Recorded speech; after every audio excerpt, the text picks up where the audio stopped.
Pablo al dirigirse a los efesios, a los hermanos de Éfeso, dice también que tenemos lucha contra seres espirituales de maldad en las regiones celestes. ¿Qué quiere decir Pablo aquí? ¿Quiénes son estos individuos?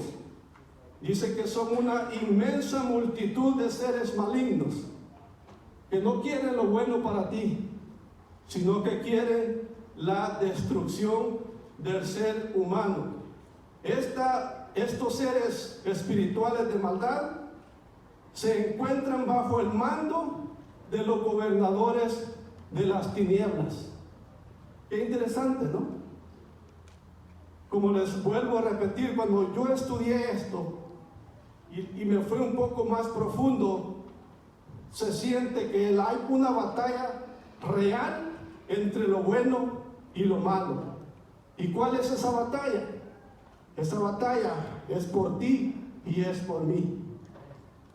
Y no podemos avanzar, no podemos ser triunfadores, vuelvo a repetir, si no nos encomendamos, si no nos entregamos a los brazos de nuestro Salvador.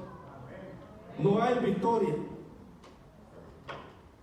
Entonces, habiendo estudiado un poco el contexto de este libro, y esto es solamente un versículo, vamos a ver nosotros en esta mañana quiénes son los ángeles.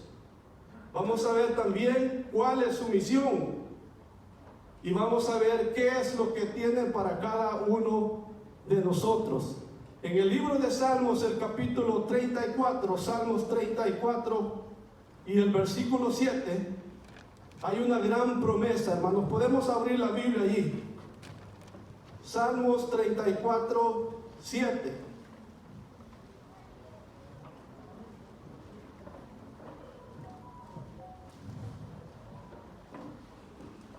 ¿Ya lo tenemos? Muy bien. Dice, el ángel de Jehová acampa alrededor de ¿quiénes?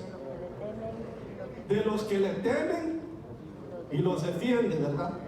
El mismo Jesucristo, queridos hermanos, en esta batalla, el ángel de Jehová es Jesucristo mismo. Y él, hermanos, él, o sea Jesús, dice que está acampando alrededor de ¿quiénes? De los que le temen. ¿Cómo te consideras tú? Entonces viene la pregunta. ¿Te consideras tú un temedor, un temeroso de Dios? Para que te contestes esa pregunta, solo tienes que ver tu vida. No mires mi vida, mira tu vida.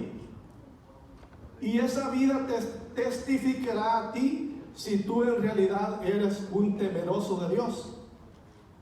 Cuando tú seas un temeroso de Dios, no tienes que temer lo que dice Efesios 6:12, esa guerra cósmica que existe, porque esa guerra cósmica ya está ganada en el nombre de nuestro Señor Jesús. Amén. Amén. Entonces lo que nosotros debemos de hacer es temer, debemos de obedecer, debemos de respetar el nombre de nuestro Señor Jesús. ¿Quiénes son los ángeles? Volvemos a la pregunta. Y la respuesta, hermanos, la tiene Hebreos, el capítulo 1. Hebreos capítulo 1. Hebreos capítulo 1 y el versículo 13 dice, ¿ya lo tenemos? Pues a cuál de los ángeles dijo Dios jamás, siéntate a mi diestra hasta que ponga a tus enemigos por estrado de tus pies? Versículo 14. ¿No son todos espíritus ministradores enviados para servicio a favor de los que serán herederos de la salvación? Amén, hermano Santa María. Dice que son espíritus ministradores enviados para servicio a favor de los que serán herederos de la salvación. Alabado sea Dios, hermanos. Nosotros tenemos a estos seres angelicales que son llenos de poder, que esto nos van a socorrer en cualquier peligro de nuestra vida. ¿Creemos nosotros en eso? Amén. Es una realidad. Ministros enviados para servicio, dice Hebreos, para servicio a favor de los que serán herederos de la salvación. Sí, hay una lucha dura y una lucha real, pero Dios, hermanos, a través de sus ángeles, nosotros estamos protegidos. Antes de la creación, dice la Biblia en el libro de Job, que ya existían ángeles. Y esto lo dice en el capítulo 38 de Job, no lo vamos a leer. Entonces, llegamos a la conclusión, hermanos, que los ángeles están a la disposición de Dios. Los ángeles están a la disposición de Dios, dice Salmo 103, 19. Jehová estableció en los cielos su trono y su reino domina sobre todos. Y el versículo 20 dice: bendecid a Jehová, vosotros sus ángeles, poderosos en fortaleza, que ejecutáis su palabra, obedeciendo a la voz de su precepto. Al igual que el príncipe de este mundo, hermano, Satanás tiene sus ángeles que obedecen, también Jesús tiene sus ángeles que le obedecen, que están a la disposición de Él. Y cuando es interesante que en la Biblia, hermanos, nosotros nos damos cuenta que siempre en las batallas, cuando es algo bien difícil, el mismo Jesús baja y gana esa batalla, porque Él nunca ha perdido una batalla. Amén. Ahora vamos a ver una historia que aparece en el libro de un reinado, no aparece allí en el libro de Segunda de Reyes, capítulo 19, donde se estaba llevando, hermanos, una batalla bien feroz. Esta batalla era entre el rey Sennacherib, este era un rey de Asiria, ¿no?, contra Ezequías, que era un rey de Israel. Ustedes conocen la historia.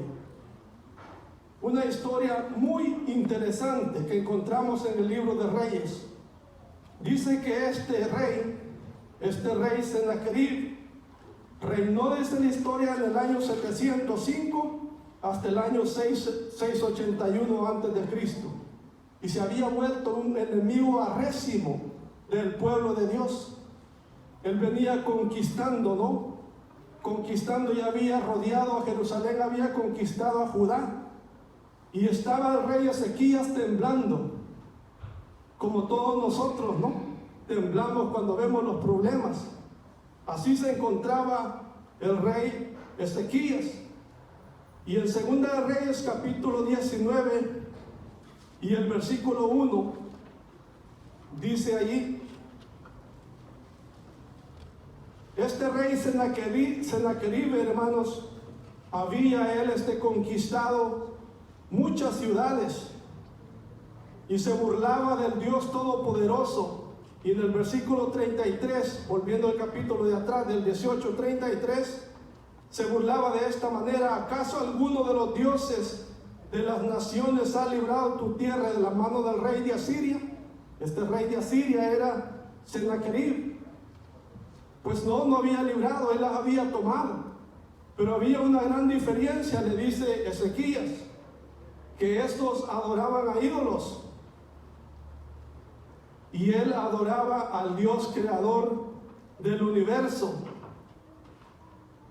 Y en el versículo 19 y el versículo 1 hay una reacción interesante de Ezequías.